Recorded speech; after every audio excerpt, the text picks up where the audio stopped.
আজকে আমি যে তরকারিটি তৈরি করব এটা কিন্তু মোটামুটি একদম সবারই কম বেশি চেনা একটা তরকারি। আর এই তরকারিটি কিন্তু একদম অনেকভাবে রান্না করা যায়। আসসালামু আলাইকুম everyone, welcome back to my kitchen. কেমন আছেন সবাই? আশা করছি আল্লাহর রহমতে অনেক ভালো আছেন। আমি তাসমিম, নাবা ইসলাম কিচেনে সবাইকে আরও একবার স্বাগত।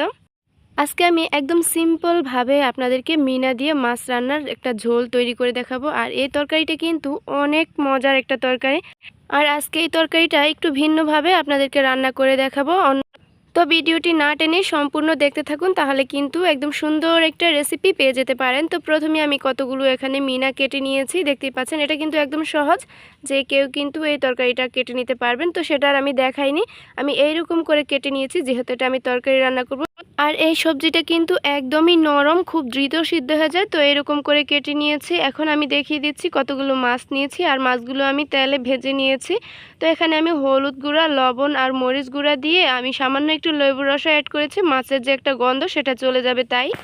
মাছটা একদম লালচে করে ভেজে নিয়েছি। তো চলে এসেছি কিচেনে, আবারও একটা ফ্রাই প্যান নিয়েছি। আমি এখানে মোটামুটি 3 টেবিল চামচ পরিমাণ কুকিং অয়েল অ্যাড করে দিয়েছি, বড় সাইজের একটি পেঁয়াজ কুচি করে। তো আমি এটা দিয়ে দিয়েছি, 1 মিনিটের মতো ভেজে নিয়েছি। যখনই একটু কালারটা চেঞ্জ হয়ে গিয়েছে, দেখতে পাচ্ছেন, এখন কিছু পেস্ট মশলা ব্যবহার করছি। তো আমি রসুনের পেস্ট নিয়েছি 1 চা চামচ, জিরার পেস্ট নিয়েছি 1 চা চামচ। এখানে আর এখন কোনো মশলা অ্যাড করব না।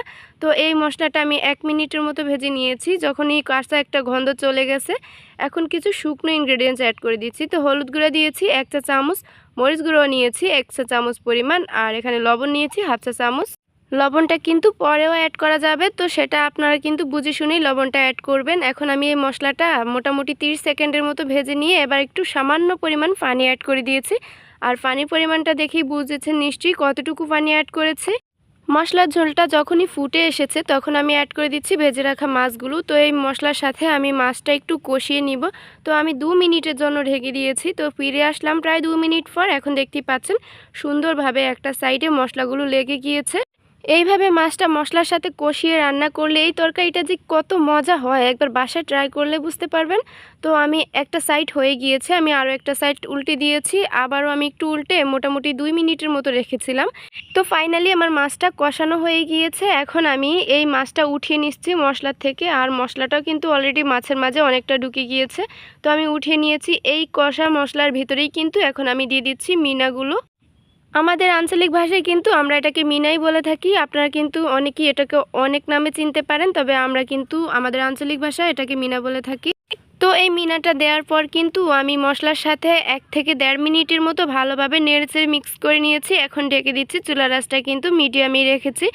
তো আমি 2 মিনিট পর ফিরে আসলাম। আমি অফ ক্যামেরায় 2 মিনিটের মতো রান্না করে নিয়েছি। এখন দেখতেই পাচ্ছেন এটা কিন্তু মিনাটা অনেক নরম আর গলে গিয়েছে, অনেকটাই সেদ্ধ হয়ে গিয়েছে। আমি কিন্তু এখানে কোনো রকম পানি ব্যবহার করিনি, আপনারা খেয়াল করেছেন নিশ্চয়ই।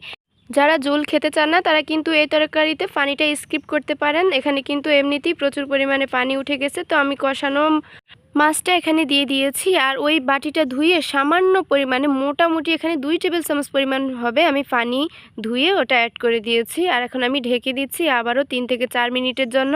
এমনিতেই কিন্তু এই তরকারিটা খুব দ্রুত সেদ্ধ হয়ে যায়। এখানে কিন্তু তরকারিটা রান্না করতে খুব একটা ঝামেলা পোহাতে হয় না। এখন দেখতেই পাচ্ছেন আমি আবার 3 মিনিট পর ফিরে আসলাম। এখন আমি এখানে কতগুলো ফ্লেভারের জন্য ধনিয়া পাতা আর কাঁচামরিচ কুচি করে আমি দিয়েছি। আপনার চাইলে এটি স্কিপ করতে পারেন, তবে আমি কিন্তু ফ্লেভারের জন্য দিয়েছি। ঝালটা কিন্তু অবশ্যই আপনার টেস্ট অনুযায়ী অ্যাড করে নেবেন। তো আমি চুলাটা অফ করে দিয়েছি আর ঢেকে রাখছি দমে 5 মিনিট রাখবো। তো 5 মিনিট পর এখন দেখতেই পাচ্ছেন একদম তরকারিটা সেট হয়ে গিয়েছে। আমি কিন্তু এবার একটু পরিবেশন করে আপনাদেরকে দেখিয়ে দিচ্ছি।